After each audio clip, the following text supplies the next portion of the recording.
Hi everyone, you're listening to Atheist News Network. For centuries, we've been told that without God, humans would immediately devolve into axe-wielding maniacs, looting grocery stores, and jaywalking with enthusiasm.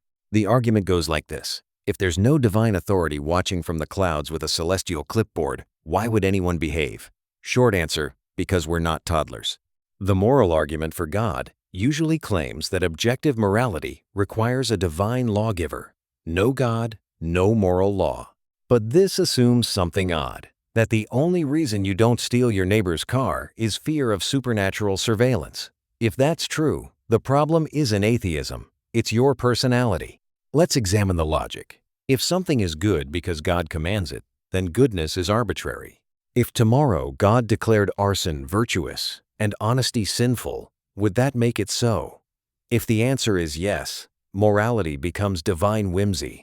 If the answer is no, then goodness exists independently of God. Either way, the cosmic supervisor isn't doing the heavy lifting. Secular ethics, meanwhile, doesn't rely on thunderbolts. Philosophers have spent millennia constructing moral frameworks without appealing to a deity. Consequentialism evaluates actions by their outcomes. Does this reduce suffering and increase well-being? Virtue ethics asks, what kind of character traits promote human flourishing? Social contract theory recognizes that cooperation benefits everyone more than chaos does. None of these systems require a burning bush cameo. And here's the awkward empirical fact: highly secular societies tend to have low crime rates, strong social trust, and robust welfare systems. Apparently, Scandinavians did not wait for a divine memo before inventing empathy. The religious counterargument often insists that without God, morality is just opinion. But this confuses subjective with intersubjective.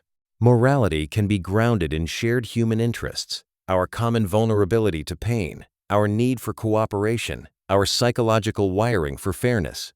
You don't need commandments carved into stone to know that stabbing people disrupts community cohesion. In fact, morality predates monotheism. Humans evolved as social primates. Cooperation, reciprocity, and fairness are survival strategies. Even toddlers protest unfair cookie distribution long before they can spell Leviticus. If empathy requires divine installation, evolution seems to have pirated the software early. Ironically, grounding morality in divine command can weaken it. If the only reason you act ethically is cosmic reward or punishment, then goodness becomes transactional. It's less, I care about others, and more, I'd like eternal real estate in the nice neighborhood. That's not virtue, that's celestial tax planning.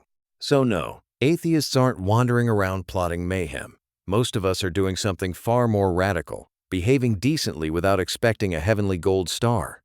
It turns out, morality doesn't need a sky supervisor. It needs empathy, reason, and the basic awareness that other people are not props in your personal drama. Thanks for listening. Don't forget to follow, like, and subscribe. And if you'd like to help keep Atheist News Network growing, you can buy us a coffee. Your support helps us create more content promoting atheism, critical thinking, and free inquiry.